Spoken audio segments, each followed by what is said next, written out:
Good evening, everyone, and welcome to the CSH. We are delighted to welcome you this evening. As you would know, this evening, there will be a presentation on the co-edited volume entitled In Search of Early Modernity in South Asian History, which was published last year by CUP, by Cambridge University Press. We are delighted to welcome the two editors of this volume, Meena Bhargava and Pratyay Nath, as well as two eminent discussants, Professor Tanika Sarkar and Professor Harbans Mukhya. Before we start the presentation, I will briefly introduce the four of them, even if they do not probably need an introduction. So Dr. Meena Bhargava was Associate Professor of History at Indraprastha College for Women, University of Delhi. The areas of her research include Mughal history, environmental history, history of narcotics and drugs, agrarian history, and land rights in the 18th and 19th century. Among her many publications, she has published 3 books, beside, of course, this co-edited volume. So the first one was entitled State, Society, and Ecology, Gorakhpur in Transition, 1750 to 1830. There's another book entitled The Women's Movement in Delhi's Indraprastha College, which was co-authored with Kalyani Dutta. And then, of course, more recently, Understanding Mughal India, 16th to 18th century, which was published in 2020 by Orion Blackswan. So welcome to Meena. Dr. Pratyay Nath is Associate Professor of History at Ashoka University. He is a historian of early modern South Asia with a focus on the Mughal Empire. His research lies at the crossroads of environmental history, military history, and imperial history. His first book, Climate of Conquest, War, Environment, and Empire in Mughal North India, was published by OUP in 2019. He's also one of the editors of the Medieval History Journal and of Itihas Proshongo, sorry for my pronunciation, a history book series in Bangla for Ananda Publishers. So welcome to you, Pratyay.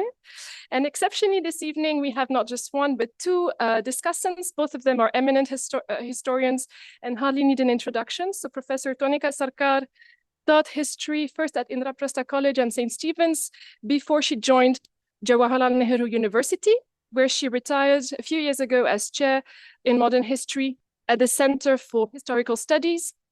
She has worked extensively on Hindu nationalism, with a focus in particular on its impact on women. She's the author of many books, including the landmark book, Hindu Wife, Hindu Nation, Community, Religion, and Cultural Nationalism, which was published in 2001, as well as Rebels, Wives, Saints, Designing Selves and Nations in Colonial Times, which was published in 2009. More recently, she published Hindu Nationalism in India by Hearst in 2021. And she also has a forthcoming book, if I'm not mistaken, entitled Gender and the Colonial and Post-Colonial Indian Subcontinent, which will soon be published by CUP. I don't know if it's out already or...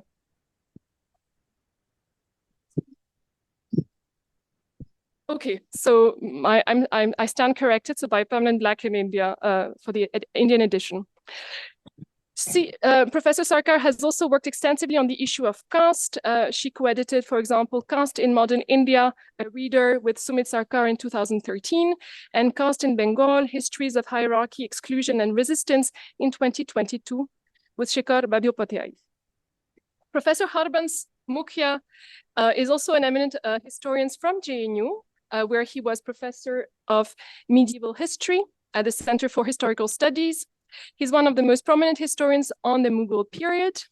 And among his many books and publications, let me cite a few: Historians and Historiography During the Reign of Akbar, The Mughals of India, and Exploring India's Medieval Centuries, Essays in History, Society, Culture, and Technology. Professor Mukhya also has a French connection, which I may mention here. So he was Directeur d'études associé at the EHESS in Paris between 1980 and 2003. In 1988 and 1990, he also co-edited with Maurice Aymar translations of some 35 articles of French historians under the title French Studies in History, which was published by Orient Longman. He is also the founder editor of the Medieval History Journal, published by Sage. So we are delighted to welcome the four of you this evening. Thank you for accepting our invitation. The floor is yours. We will start with Meena and Pratyay's presentation, which will be followed by a discussion, which will be longer than usual, and then a Q&A with the audience, both online and in the room. For those of you who are online, if you have questions, please use the chat box to post your questions, and we will try to address them during the Q&A session. Thank you very much.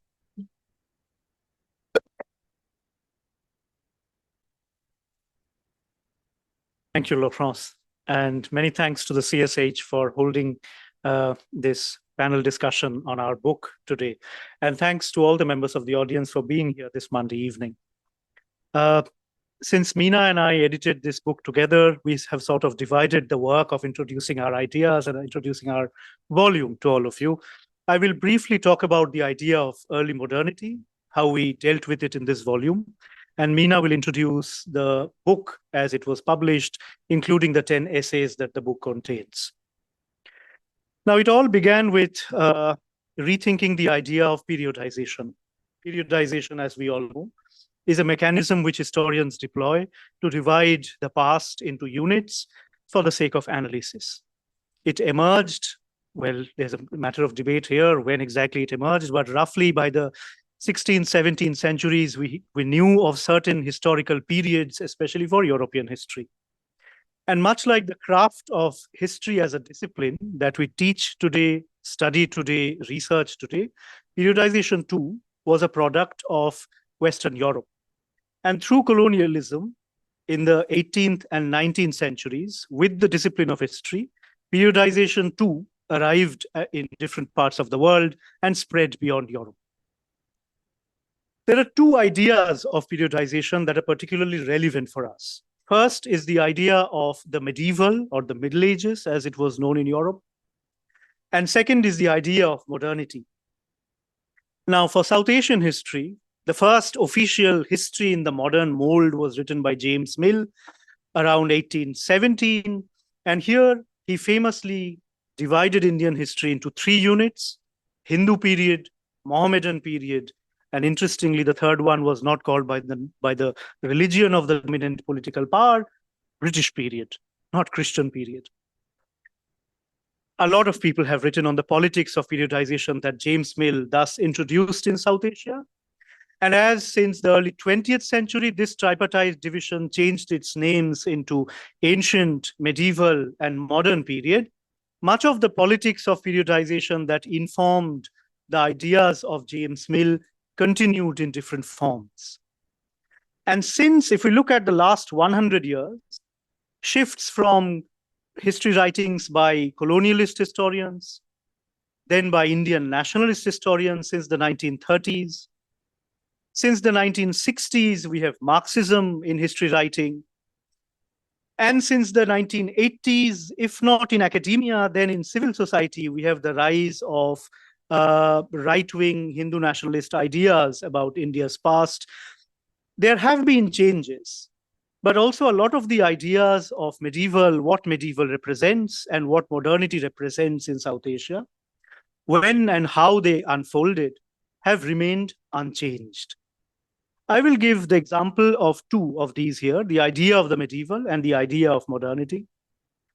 So in spite of a lot of shifts, ideological rereadings and reinterpretations of history, broadly speaking, some of the categories that James Mill introduced vis-a-vis the Middle Ages, or what he called the Mohammedan period, persisted for a long time until at least the late 20th century.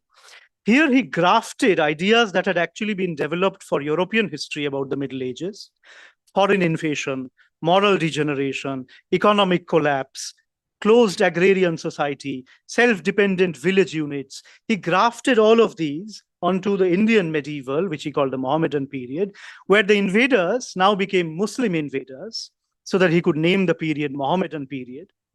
And obviously, it followed a glorious ancient period, so much like in European history, where the Greco-Roman times were seen as the glorious ancient, followed by the Dark Ages that were triggered by the invasions of the Vikings, of the Magyars, and of the Moors.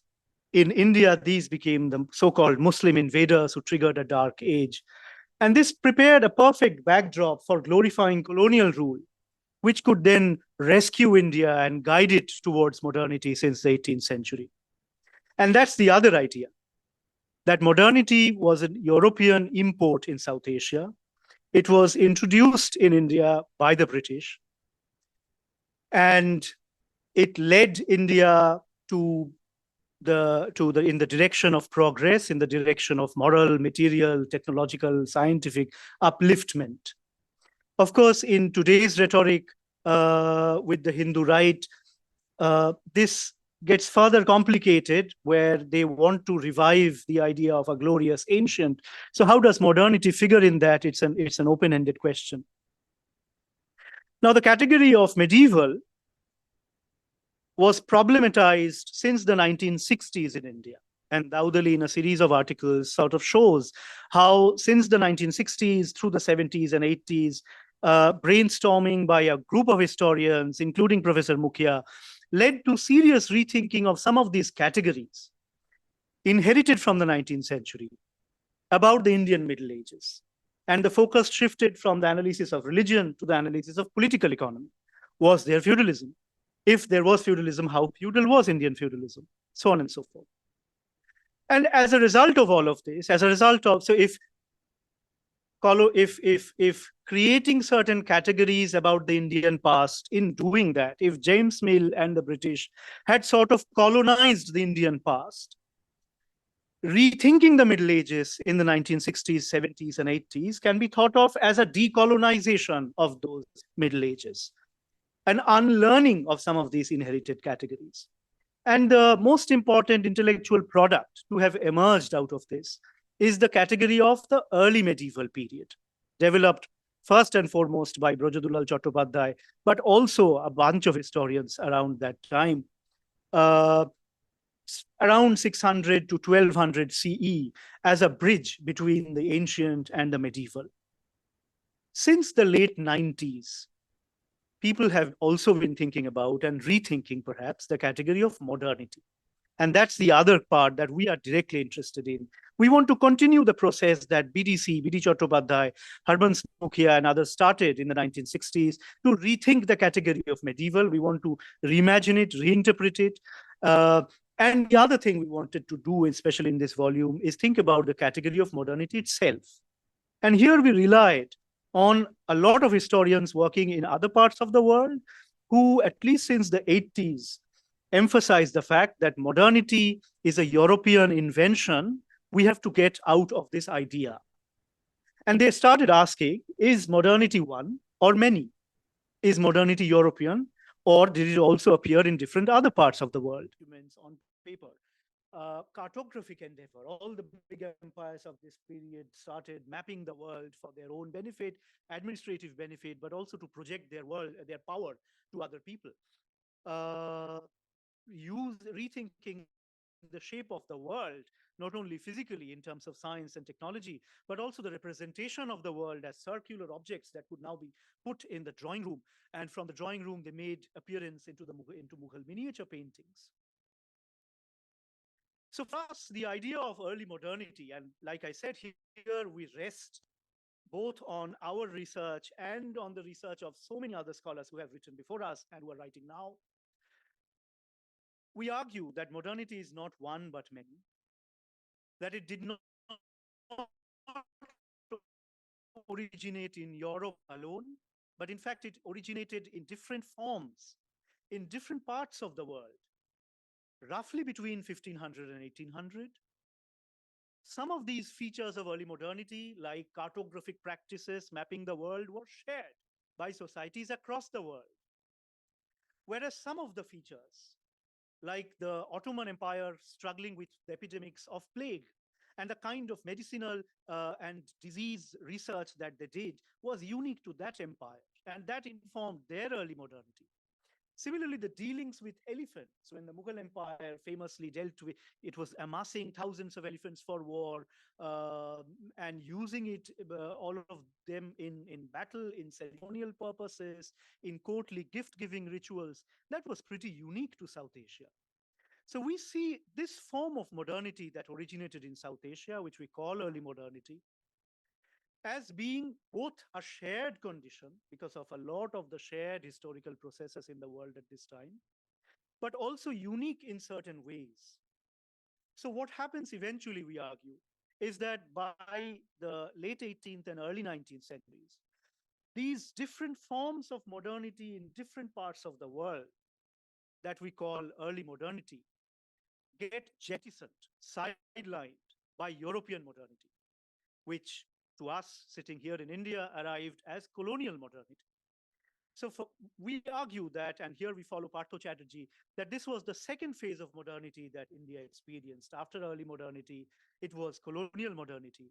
And then after 1947, partition and independence, we live in post-colonial modernity, which is a mixture of all these things, but also the newer developments. These ideas in across the world, when it comes to South Asian history, have been advocated by historians located mainly in the US. In India, one of the pioneers of this idea was Professor Rajat Datta from JNU, who was an integral part of this volume and the conference that we held in preparation of this volume. He delivered the keynote address there. Unfortunately, before the volume was published, he passed away. But the volume contains his essay and 9 others, where we tease out different forms of early modernity in different fields of South Asian history. And my colleague, Professor Meena Bhargava, is going to talk about that.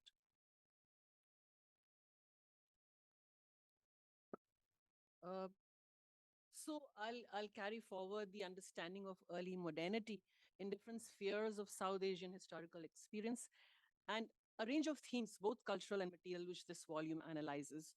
The volume has 3 sections, one on religion, ideology, identity, the other one on economy, environment, society, and the third one on politics, law, war. The first section that explores the realm of religion, ideology, and identity has 3 essays. One of them focuses on the specific developments in South Asian Sufism between early 16th and early 19th centuries and argues 3 specific dimensions. This essay is by Dr. Kashaf Khani. He's here, but of course I'm introducing you to to his chapter. The 3 specific dimensions that it talks about is a redefinition of the relationship between mystical Islam and political Islam, new forms of philosophical expression, including the increasing use of vernacular languages, and the emergence of reformist movements that set apart Sufi processes of this period from the times before or after. This discussion of early modernity in the history of Sufism is complemented by another essay, which is by Charles Ramsey, he's not here, that talks about new tendencies that appeared in Islamic natural philosophy, mainly during the 17th century. It discusses the ideas of 2 individuals, Mullah Sadra of Persia and Sheikh Ahmad Sarhindi of India, whose intellectual interventions indicated fresh engagements with theological questions in the Persianate world.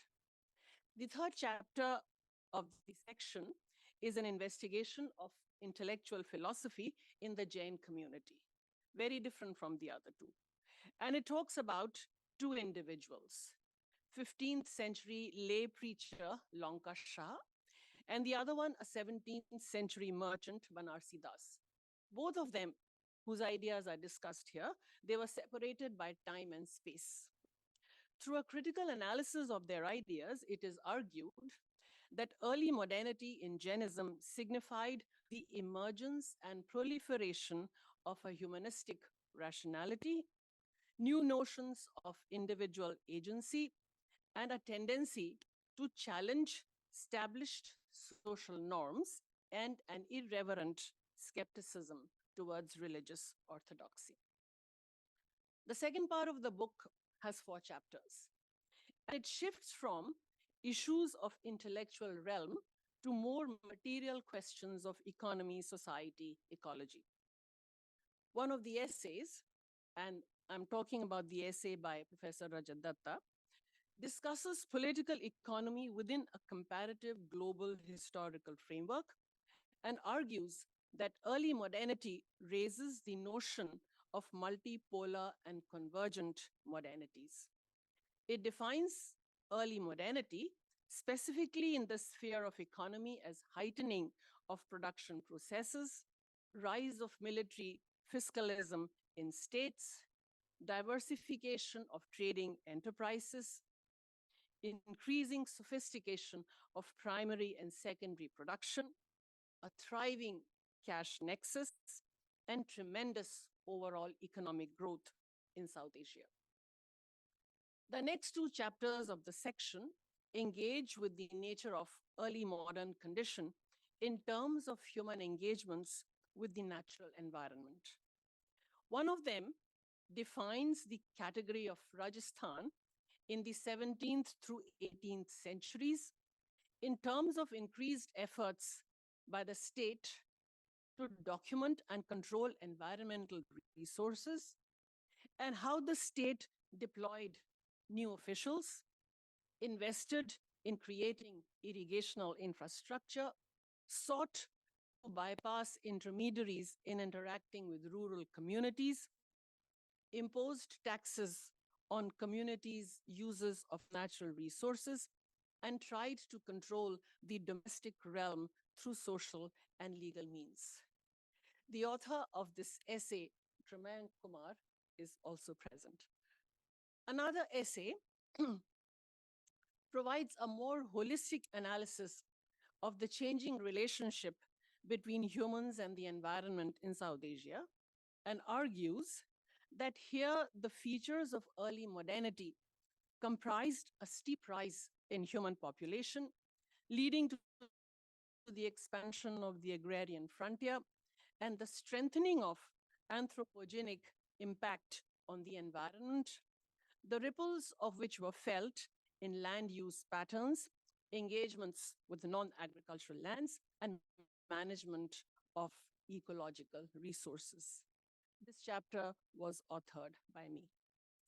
The last essay of the section characterizes the early modern condition in South India in terms of enhanced interactions between fertile and wet zones and dry upland areas, the emergence of new warrior groups and agrarian aristocracy, and greater trans-regional migration by professional and religious groups. The third section of the book has 3 chapters that explore issues of political processes, legal procedures, and military violence. Searching for a typology of early modern politics, the first essay of the section, which was written by Dr. Radhika Chadha, she's here with us. The first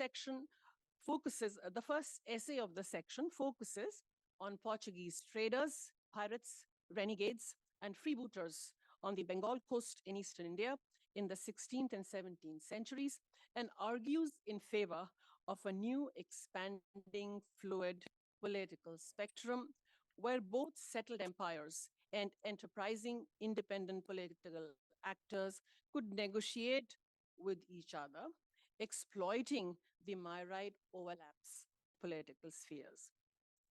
The chapter on maritime laws, authored by Shantanu Sengupta, he's also here, he's here.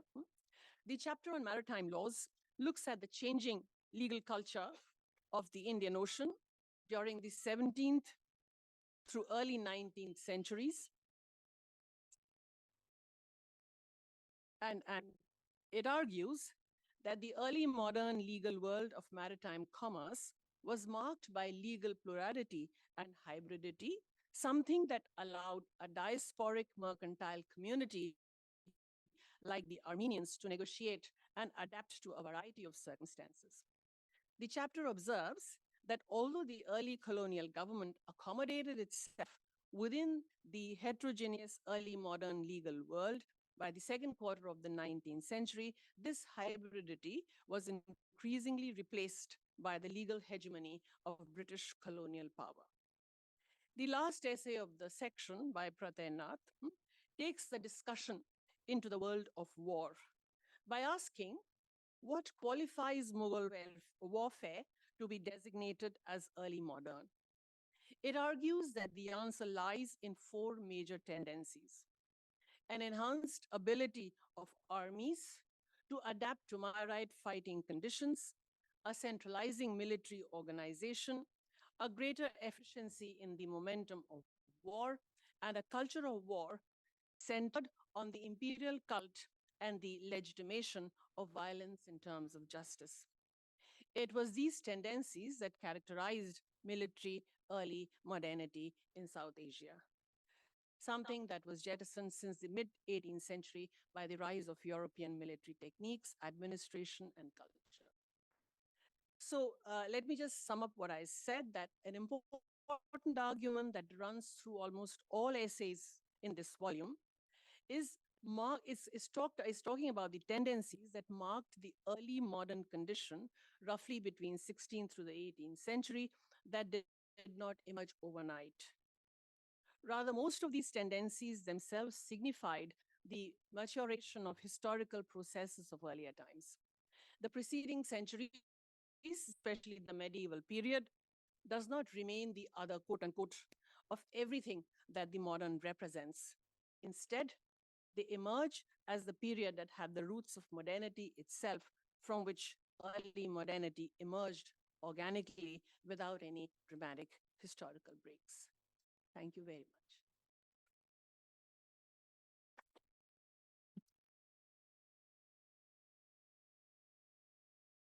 So thank you for this very comprehensive presentation of the edited volume.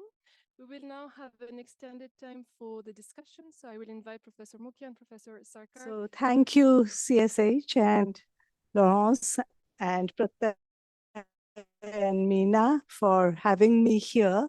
I don't know why though, but it's a real wonderful privilege to be here. But an undeserved one, really, because I'm not a subject expert at all. But I hope that the two editors of this book also intended to educate, non-specialists like us in this exciting, or introduce us to this exciting, relatively new field of early modernity. We heard an admirably, clear and succinct summarization of the book and the articles. That was amazing. And that kind of clarity marks the book as a whole. So I will say a few words about what I personally, some of the things that I personally took away from this excellent collection. Now, unfortunately, impenetrable walls of specialization have traditionally segregated ancient, medieval, and modern histories, so-called, from one another. And for us modern historians, history still begins and ends with the colonial period. Okay, nothing before, nothing after. We are not trained in anything else. So the insertion of an early modern phase, therefore, very helpfully throws down a bridge between pre-modern and modern, and even more importantly, breaks up the identification of the modern with the colonial, because strong elements of modernity are now observed in the 2 centuries before the advent of the colonial. And that's a very important, addition. In my own work on 19th century Hindu laws, I frequently needed to go back to the to the legal and religious traditions between 16th and 18th centuries in Bengal.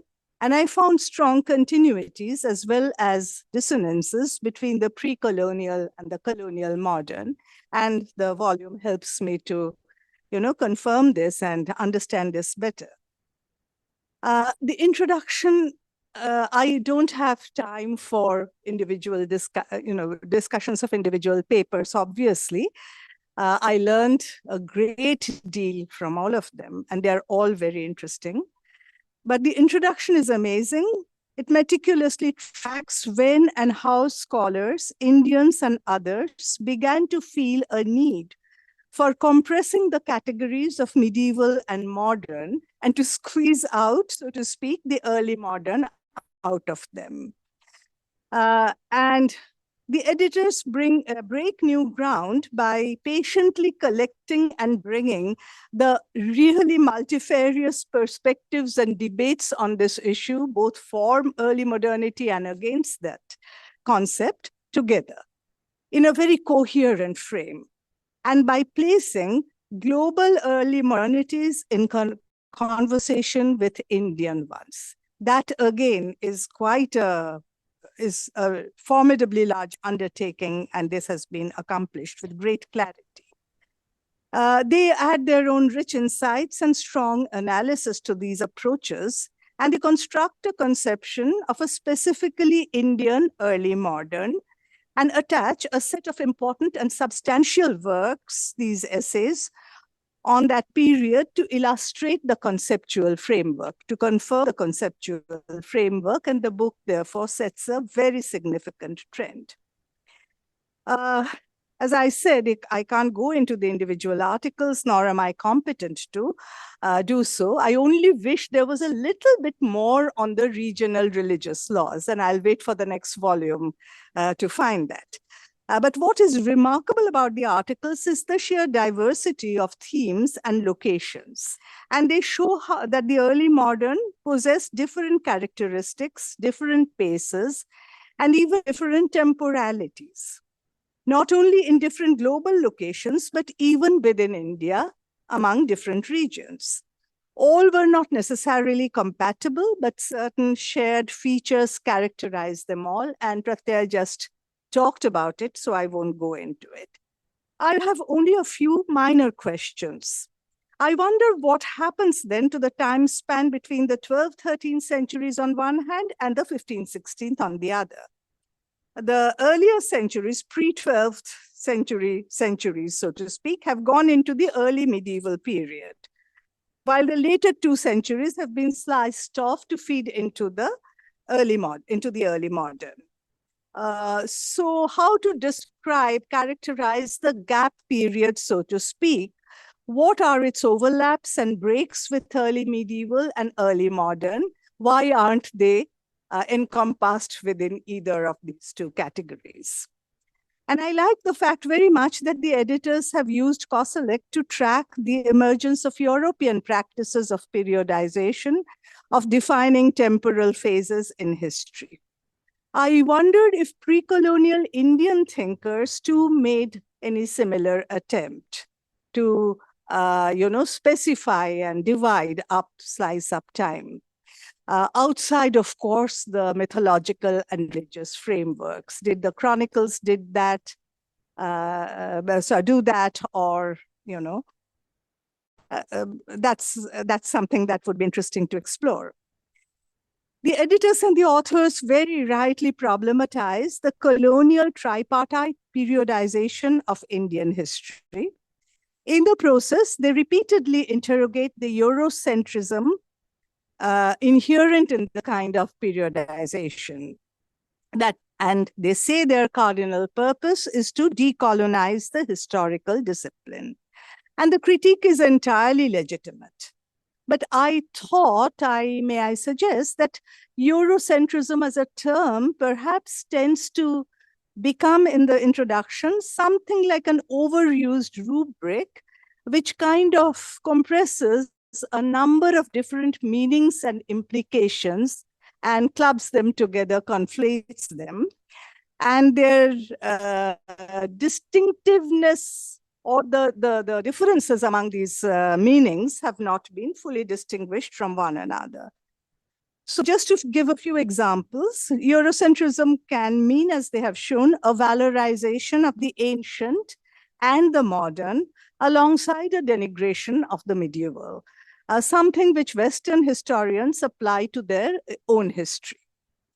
But just as an aside, let me add that there were also powerful Western cultural intellectual movements like German Romanticism and early British socialism, which elevated medievalism and which fed into different kinds of political, later political, formations from socialism to fascism. Marx, too, let's remember, held no particular brief for capitalist modernity apart from its enormous productive potential. And late in life, he did find very positive possibilities in the Russian mir or village communities. There was, therefore, no wholesale homogeneous rejection of the medieval, but, that's a minor point. Eurocentrism also means the inappropriate generalization of European experiences across the world, which, as they say, drowns out the specificities of other histories.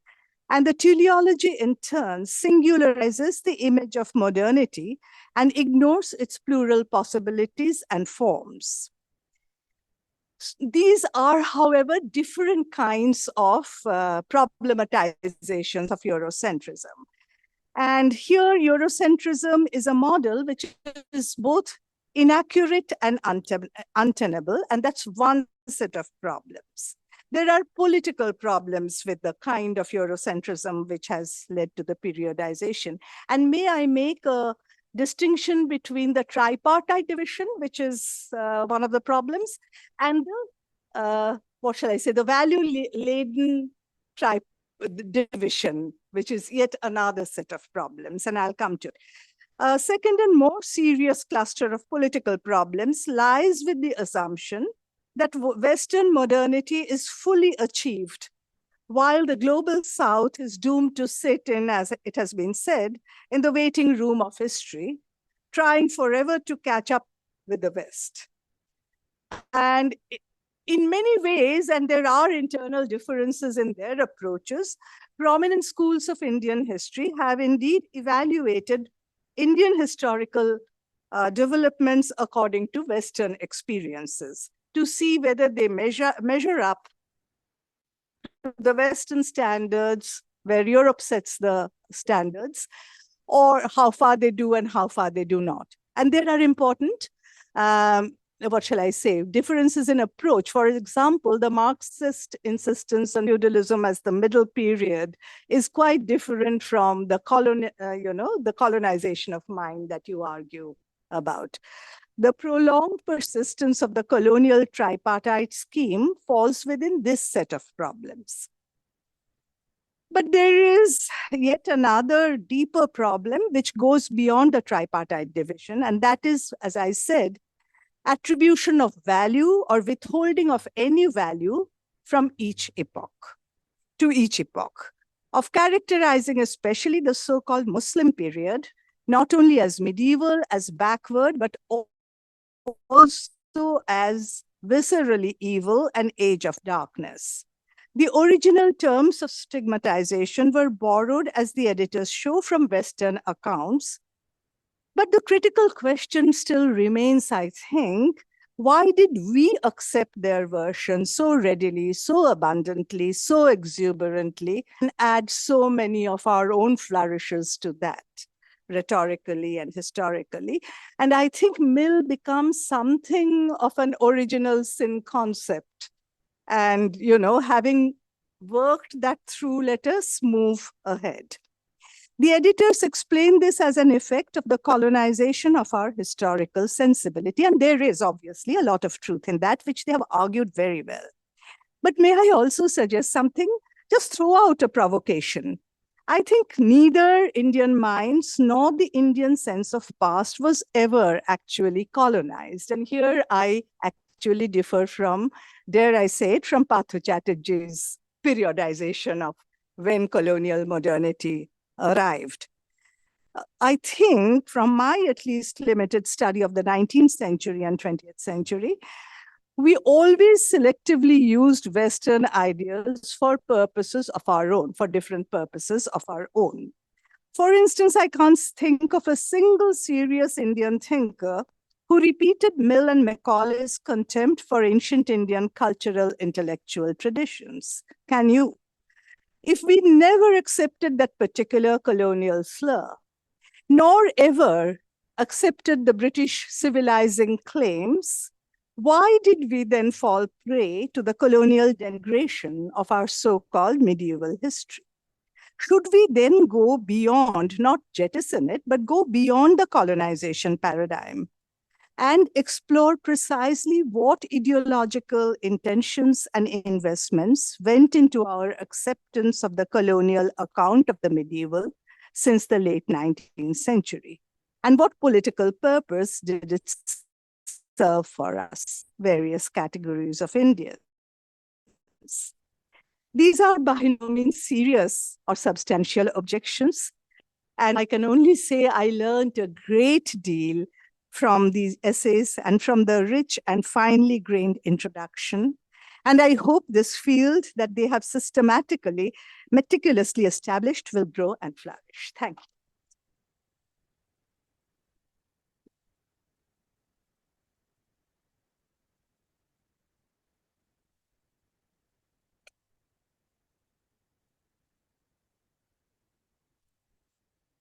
Thank you. Well, to begin with, it's a book to be celebrated. It's a marvelous piece of very challenging kind of research, forces you to think and rethink, and argues its case very powerfully. And I think apart from the various themes, there are many, the enormously diverse themes. I was particularly very charmed by the first essay, apart from the introduction, which is, as Tonika said, amazing. The first essay on locating the early modern in South Asian Sufism, because I never could imagine that there will be sort of periodization in the study of Sufism. And all essays are absolutely first-rate essays, marvelous essays. So let me not go into, Tonika, and you have already explained it, Tonika has commented and so on. So it's an excellent piece of work. Thank you very much for bringing this to us. However, I think the main thrust, which has been pointed out by all of you, the thrust of the argument is to decenter early modern from Europe, decentering it from Europe. That is the crux of the argument, as I understand it, which is excellent. However, I'm more concerned with the larger problematic of periodization itself, much of which has already been talked about by Tonika particularly and by you. But nonetheless, I'm particularly concerned with this problem. This concern was not the product of reading this book, as it has been going earlier, but this book was a great incentive towards it. It gave me a good push to try to understand the problem of periodization. Now, first of all, every society has its own notion of periodization, various kinds of notions of periodization. Periodization through dynastic periodization, dynastic change, and therefore these are periodized. Regnal periodization. In Islam, there is a periodization in terms of the Prophet and the first four caliphs, pious caliphs. Their period is a period of piety and correctness and righteousness and so on. After that, there is a period of decline, constant decline. And they had already provided for a Mahdi, for a reviver to revive the age of the Prophet, which never occurred. But there is a periodization there. But that's that's one periodization in Islam. The other periodization is larger one, is the periodization between the rise of Islam and the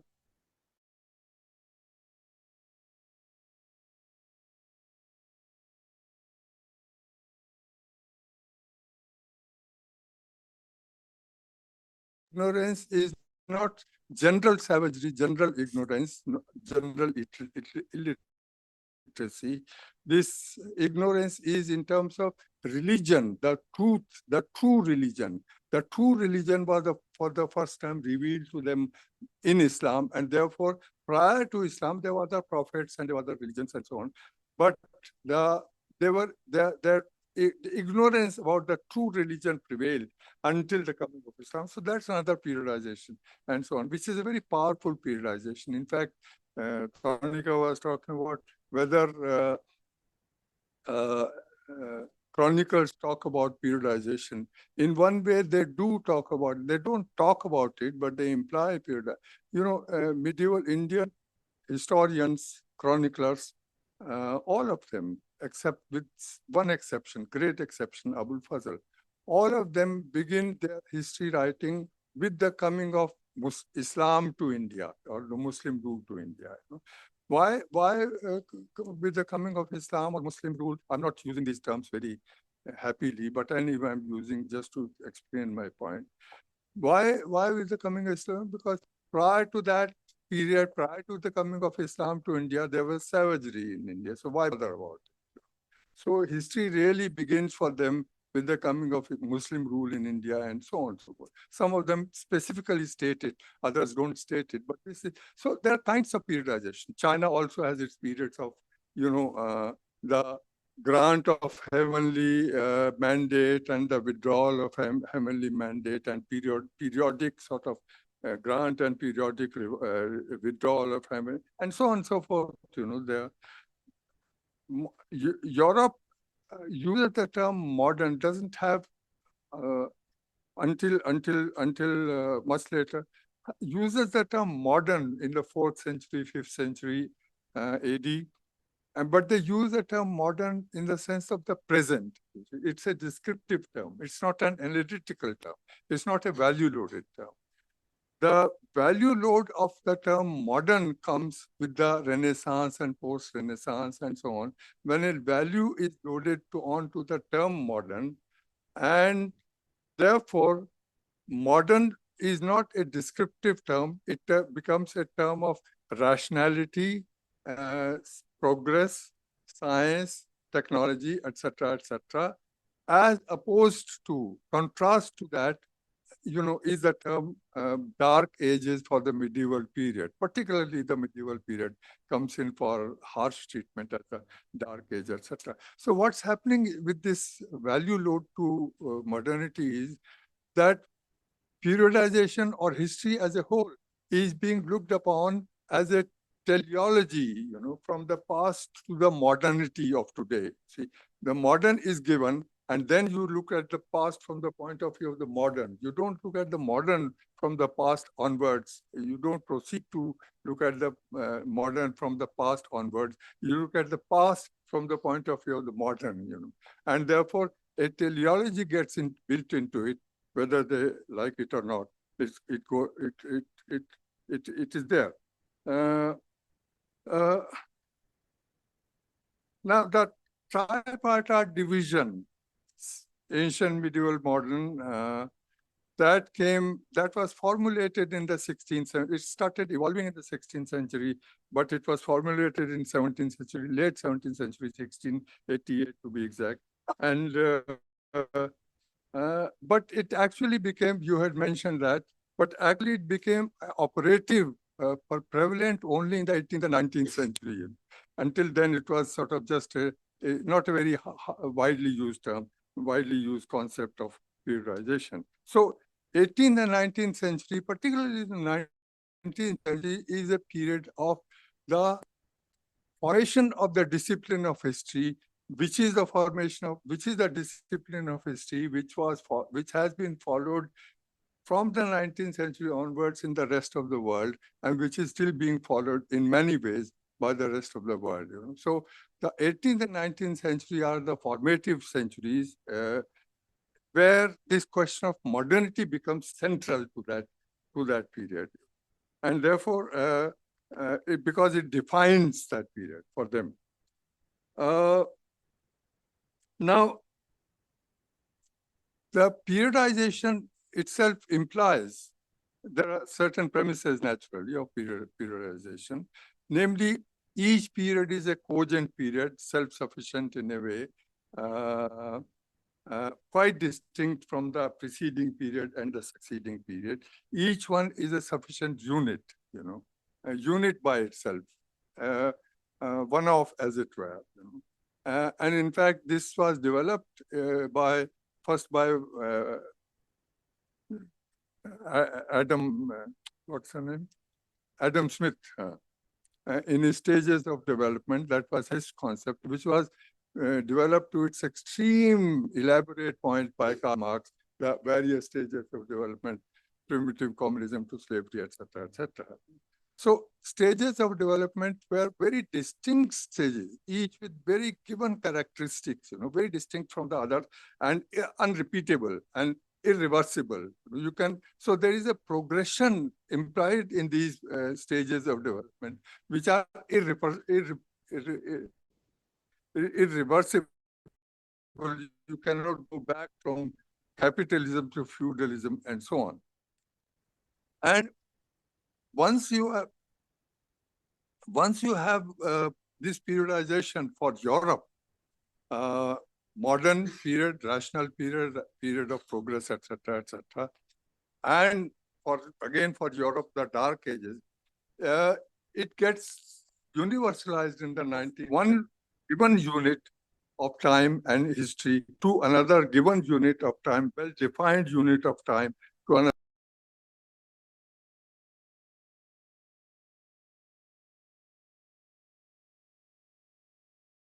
From capitalism to socialism. There would be nothing common between feudalism and capitalism and socialism, and so on and so forth. So progression in that sense of stages of development is a progression which subsists on the unity of these periods of time defined as a feudal and capitalist and so on and so forth. Now, this continuity and change, I think, is a very interesting problematic in the sense that are they really antagonistic to each other? Are they antonyms of each other? Are they exclusive of each other? I'm sure we will all agree that that is not the case. That has been the case when history was studied constantly in binary terms, whether in terms of civilizations, or in terms of religions, or in terms of class, or in terms of any other, even gender. When history was studied in binary terms, until very recently it was studied in binary terms, I think modes of history, I think, have changed considerably. And I think these binary terms have given space to continuums rather than binary identities. And therefore, in this notion of continuity, I'm particularly fascinated by, the example of French Revolution. Not because I'm sitting here in French embassy, but French Revolution is the sort of hallmark of change. French Revolution takes place, it doesn't change the history of France alone or of Europe alone. It changes the history of it's a benchmark for the change of the history of the whole world. Such is the significance of French Revolution. Yet comes Francois Furet and virtually asks, not in these words, but virtually asks, was there a French Revolution in 1789? And he shows how much of pre-French revolutionary structures were continuing after the French Revolution had taken place, and how much of thinking, values were continuing. In fact, Mark Bloch finds medieval values, apart from some of the remnants of medieval structure, not medieval structure, but remnants of medieval structures like abundant fields. But he lived, as we know, for several years in French countryside, just to understand the survival of medieval values, or what we call medieval values, or what he also called medieval values in his time in the 20th century. So much of it survived. 1917 Russian Revolution changed the face of the world absolutely, following Marx's prediction of stages of development. And yet 70 years on, we realize that so much of pre-revolutionary, pre-Soviet, pre-revolutionary structures were continuing. So they were so powerful that they ultimately overthrew socialism. Socialist regime, Soviet regime. So continuity and change are not to be counterposed to each other as is necessarily implied in any binary kind of study of history. let me let me come to the last point almost.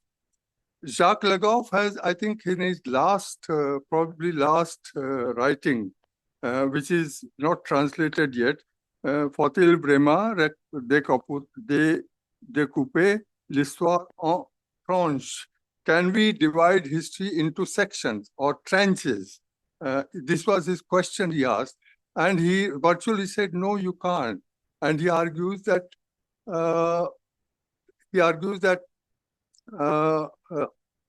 that Renaissance, he dismisses Renaissance as a phenomenon. He says that Middle Ages continued right up to the 18th and 19th century, certainly 18th century, French Revolution. Again, he gives importance to French Revolution and Industrial Revolution. They changed the face of Europe and the world, but not the Renaissance and so on and so forth. So there is so much of continuity in European history and therefore world history. So let me then end with this. We are sort of, we are in a way central to this whole problematic, which all of us have been discussing, is the question of how do we understand modernity. And we all understand now that modernity is not a singular, it is modernities. It is in the early about 25 years ago, Chris Bailey had written this marvelous book, Making of the Modern World, I think, where he said modernity is out there. Out there is the term he uses. It's there for everyone to see. What is there to discuss? What questions need to be asked? There are hardly any questions relevant to modernity is there. And it's a European product, particularly in a given period of time. It came and has shaped the world. But today, nobody is taking that. Nobody is taking that modernity, European modernity as such, or modernity as such in the singular. One is talking of modernities all the time, various kinds of modernities all the time. I also had a paper called Subjective Modernities. Anyway, so are we looking at history as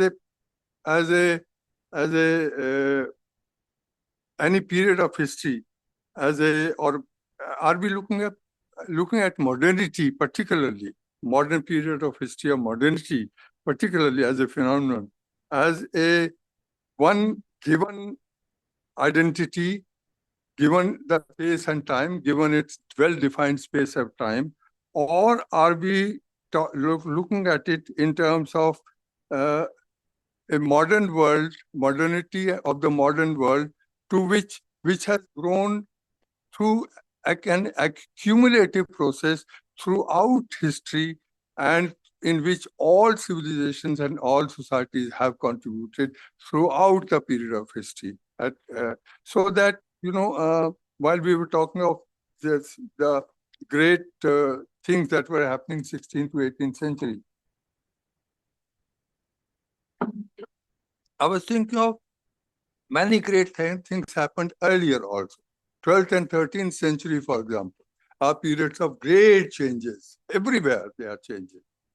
Europe is progressing towards great degree of progress, agricultural progress, as George Dewey called it, which changed the population density of Europe, the whole picture of Europe changed and led to the decline of feudalism to a great extent.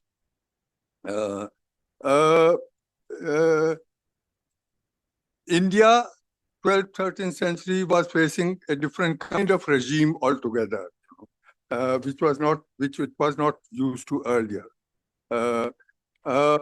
Islamic world, was rethinking many of its premises, actually, particularly the premise of Islam as the unitary path. There are not two paths to Islam. There is only one path. But then you have Ibn al-Arabi and many others who are saying Islam is a pantheistic religion. It's not a one unitary. So, lots of things are at the gunpowder is is coming. Lots of things are happening at all times in history, at various times in history. So I would be more inclined to believe that modernity, not as a phenomenon, but the modern world that we inhabit is the creation of history throughout its length and breadth, and through the contribution of all societies, rather than at any one given region or period or whatever it is. So I would therefore take the question, Legov's question, very seriously. Do we need to divide history into sections? Thank you.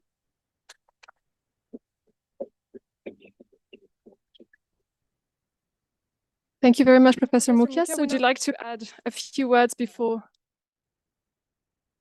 We know what modernity has done from the 2 world wars and fascism, Nazism, etc., the faces of modernity, and which can be extremely savage and modern. So we need to perhaps not so much challenge the notions of modern and non-modern, etc., but to detach the values that had earlier been placed on the modern as progressive, as, something to be welcomed, embraced, and so on, and to understand that not only are there different modernities, but modernity itself is a very, very internally conflicted phenomenon, contradictory phenomenon. That, I suppose, can answer some of this. Well, thank you again to our 4 speakers tonight. We were delighted to have this discussion on this wonderful book, and we hope to see you maybe either next week. We will have Véronique Dupont, who will come to present her work. And I'm sorry, I've forgotten to note the exact title of the presentations. So Delhi towards a slum-free city with a question mark. That will be next week on next Monday. Thank you again for your presence this evening.